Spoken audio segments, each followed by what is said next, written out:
problem driving? No, actually, yeah, it was kind of crazy driving in today, so I think everyone made it safe and sound. So hopefully everyone else on the road did too. Everybody was in on time, huh? Yeah, that's a first, you know. But it was tough conditions. I think for everyone, I'm sure you guys experienced the same thing. But everyone's here, ready to work, and get prepared for the biggest game of the year. Antonio Cromartie called you some not so nice things. I don't know if you've heard, but he called you an asshole. Oh, yeah? I've been called worse. So, I'm sure there's a long list of people that feel that way. But, he's a good player. I mean, Rivas is a great player. They got a great secondary, and, they're one of the best defenses we face. So, we spent a lot of time preparing for them.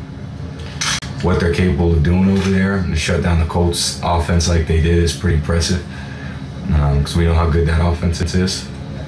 But we're going to get ready to play. Tom, how are you a different quarterback? Like when you came into this league, you rattle off 2 Super Bowl wins right off the bat, and then it's been about 5 years since the last win. You go through a big knee injury. You go through the upset loss. How are you different now as a quarterback? Well, I mean, I think the way I've been here for a while, so I've seen our offense evolve. We do some different things now than we've done in the past, and ultimately we're still trying to do the same thing, to be productive and win games. But how about you personally? Like, you see? I don't know. I think personally, I mean,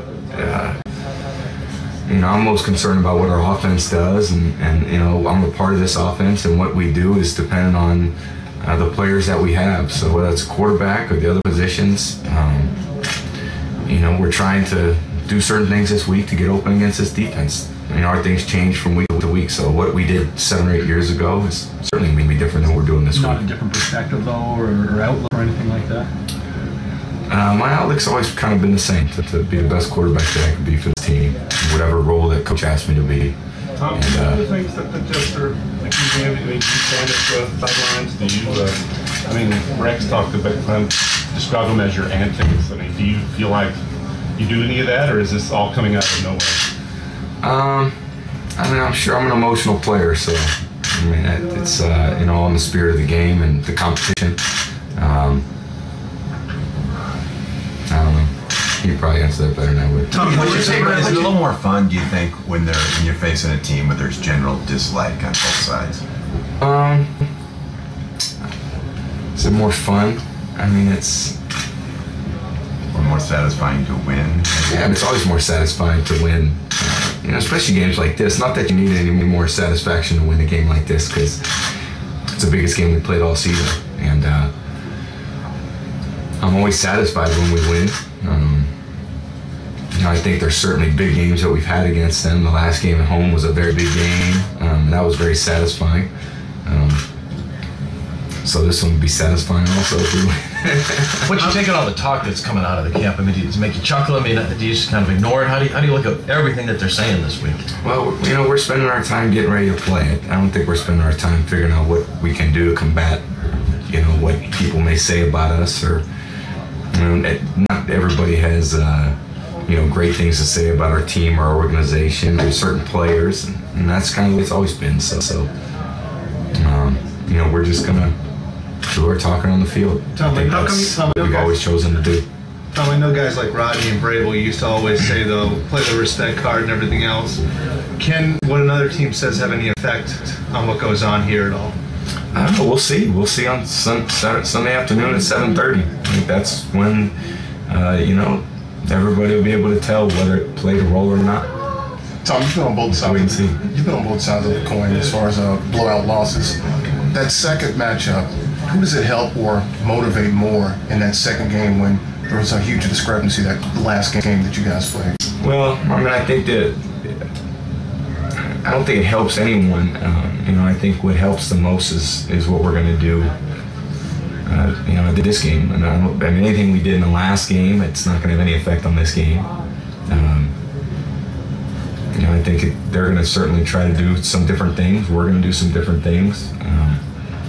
You can't go into the same game to the next game thinking, we're going to do everything we've done. We're going to do a bunch of new things. It's things that they haven't seen or are working on, and try to do them really well. That's what we try to do every week. Yesterday, Dion said he could see the difference from when he was here earlier in his career to now, how you have changed as a leader, maybe more vocal, more in your face, maybe. When do you think you made that transition, and at what point did you decide that that was necessary? I don't know. I think I've always kind of been the same. As naturally you get older, you have more of a vocal role on the team. As I've been elected a captain, I have more of a voice for the team, which I really take seriously. And it's certainly an honor when your teammates elect you as a captain, as a representative, to speak for the team in that role. So I don't think there's been, I still love to compete and play and win. I'm sure Dion realized that before he left and when he was gone and when he came back. And, I see the same things in Dion, the things that make him a great player, he still has, and his competitiveness and his determination.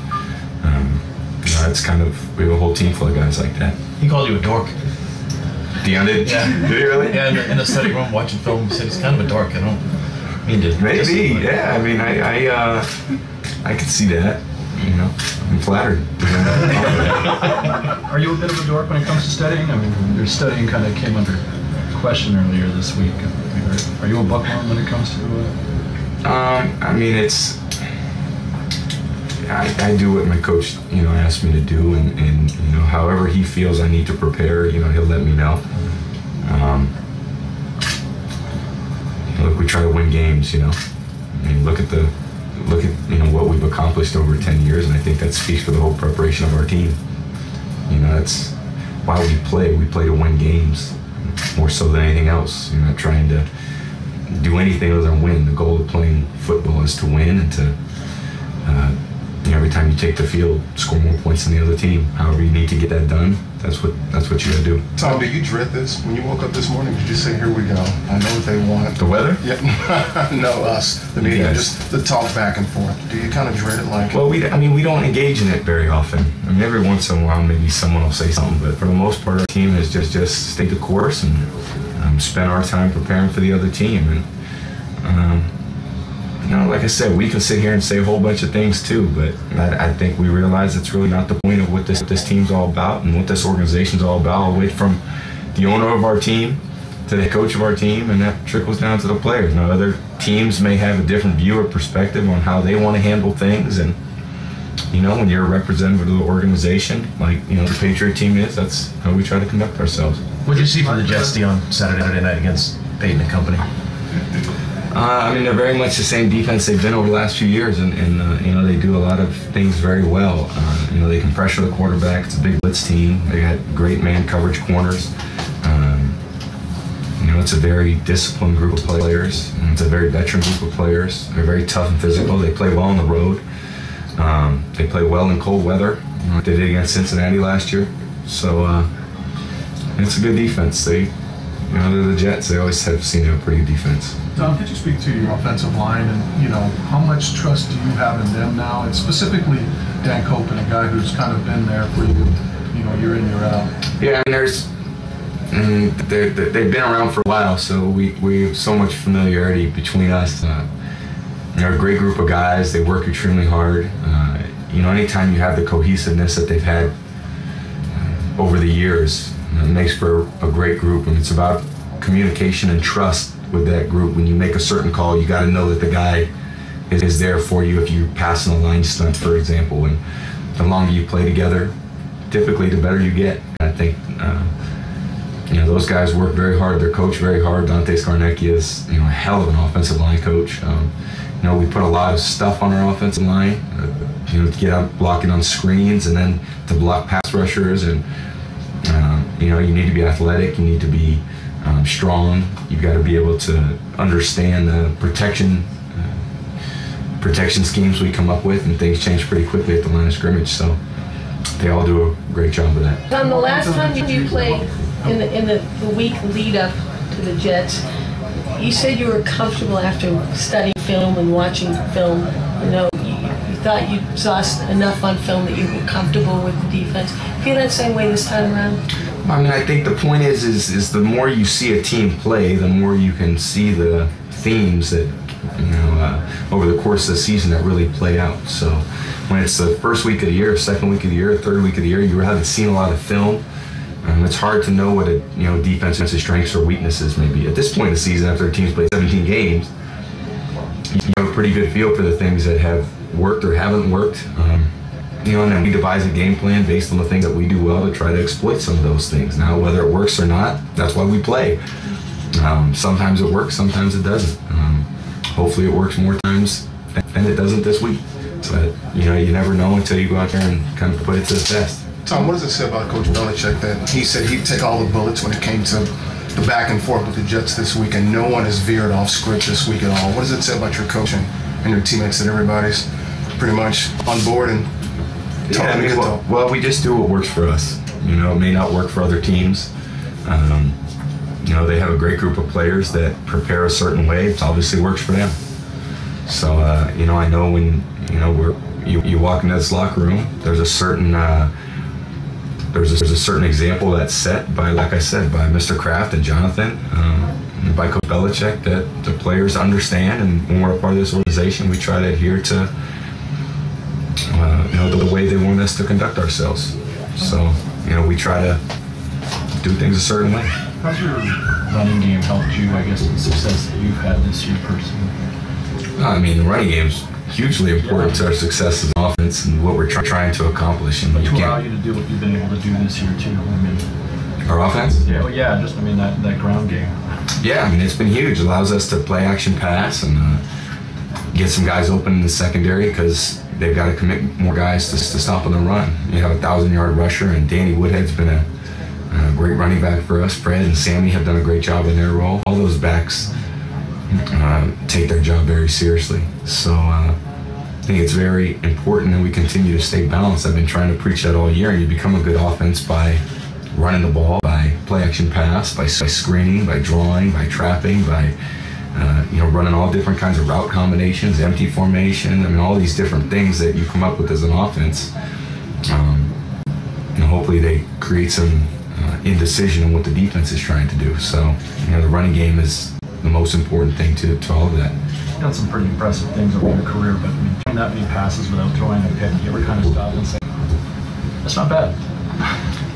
Well, I'm not trying to throw them, so I think that's, I get done with the game and I look at the film and figure out ways that I can do a better job. So certainly interceptions are one thing that you always try to eliminate as a quarterback, and something that really bothers me over the course of the next week. So I'm not trying to go out there and throw it to the other team. They might get their hands on some, and if they do, we've got to overcome that. I think that's the important thing to realize. Not everything's going to go right in a game like this because you're playing such a high caliber of opponent. You've got to overcome mistakes and overcome things that may come up in a game that really you don't want to happen or you don't plan for to happen. Bart Scott said about he knows what they did wrong last time. He said that they didn't funnel you to the middle of the field, and that's what they need to do this time. If they do that, they'll be successful. Do you have any idea what he's talking about? Did you guys try to stay outside the hashes more against this team? I don't know. We'll have to wait and see.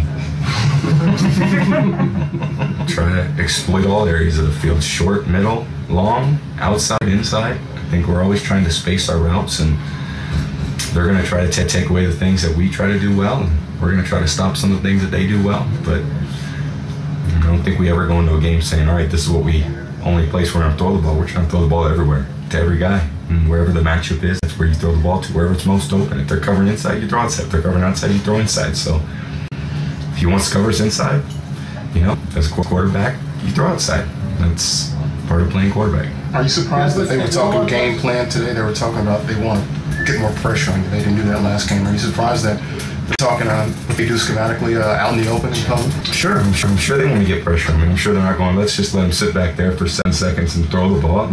Every team wants to get pressure. Our defense is going to try to get pressure on Sanchez too. So, every quarterback, you try to get up in their face and make them make decisions before you really want to make them. So, like I said, they're going to have the things that they think they need to do to stop us, whether it's get up in our face or, stop certain plays or, whoever they stop and try to find someone else to throw to. Thanks, everybody. for Brady Hochar. It was great. You know, I played at Michigan when he was there, so hopefully we figure out a way to beat Ohio State.